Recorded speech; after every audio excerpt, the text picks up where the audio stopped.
Welcome back to English Story Journey, a place where stories guide your heart, ideas elevate your mind, and discipline shapes your identity. Where ideas become identity. In Part 1, we walked through the psychology and foundation of discipline. But in this chapter, we explored discipline in motion, in lives, in emotions, in seasons of struggle, and inside moments that change everything. Let's continue the journey. There are stories in this world that don't start with strength. They start with struggle. They start with failure, loneliness, confusion, and fear. But slowly, quietly, they turn into stories of discipline. Stories of people who didn't give up. People who kept moving. People who built greatness one small choice at a time.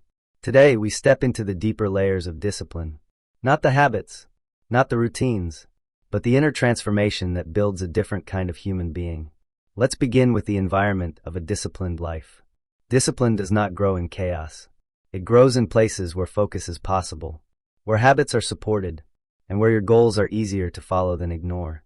No one understands this better than Cristiano Ronaldo. He wasn't born the greatest. He built himself into one. As a boy in Madeira, he didn't have luxury. He had a small room, limited money, and big dreams. But his environment was built through choice, not comfort. He trained on steep roads, kicked makeshift footballs, and practiced endlessly, even when he had no equipment.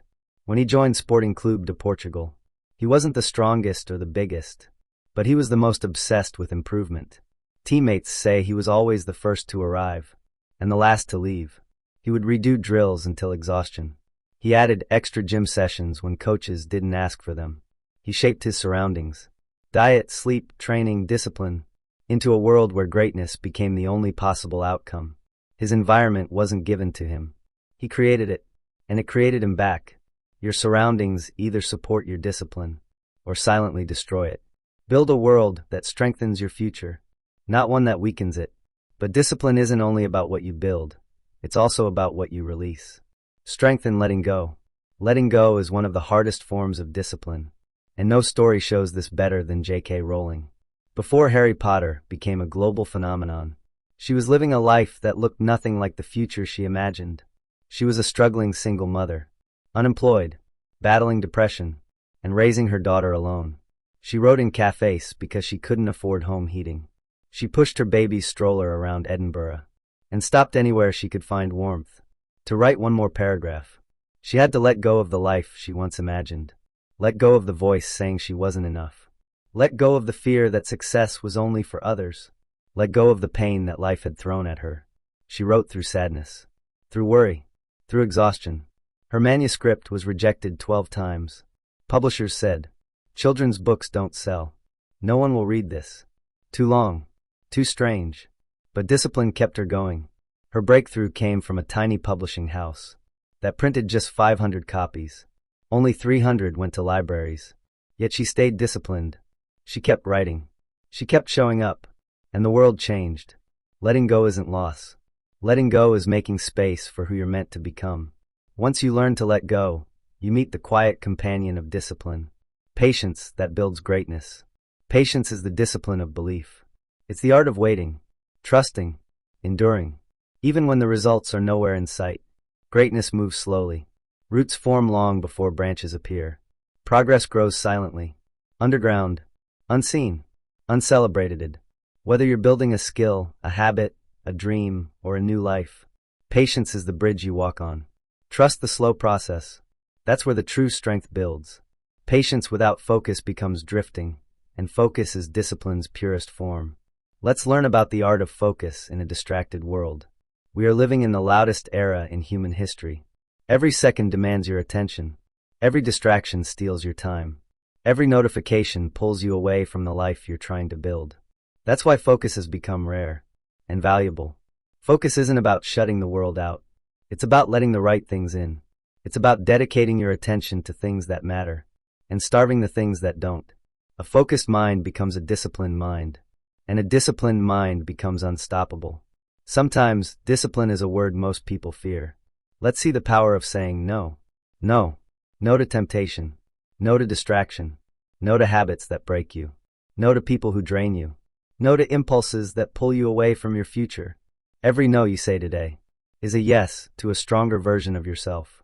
Your destiny is shaped not only by what you choose, but also by what you refuse. This brings us to one of the deepest truths about discipline: choosing tomorrow over today. Discipline is choosing tomorrow over today. It's choosing long-term reward over short-term comfort, choosing growth over ease, choosing the future you over the present you. This is delayed gratification, the foundation of real maturity. Children want now. Adults want later. Disciplined people want better, even if better takes time. Every time you choose sacrifice over comfort, you step closer to your future. Desire and effort mean little if you don't finish. Let's start seeing things through the end. Most people start, but only a few finishes. Starting is easy. It's exciting, energizing, and fresh. Finishing is difficult.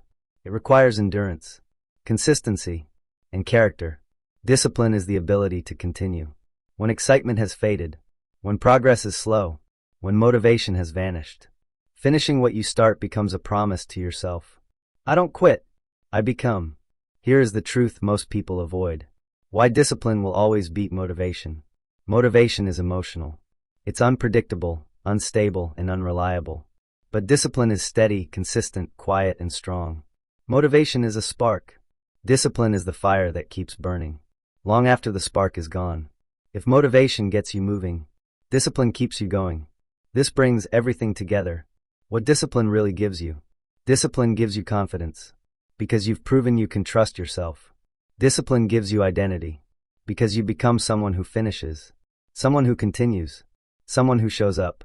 Discipline gives you direction. You stop drifting and start living with purpose. Discipline gives you freedom from chaos, distractions, regrets, the weight of unfinished potential. Discipline gives you yourself, the strongest, clearest version of who you can become. And with that, we conclude this chapter of our journey. Discipline is far bigger than this video. It's a lifetime of choices, reflections, and growth. There is so much more to explore, and we'll uncover it together, step by step, in the videos ahead. If this message connected with you, don't forget to like, share, and subscribe. It helps this journey reach more minds and hearts. And before you go, tell us in the comments, which part of discipline do you want to strengthen next?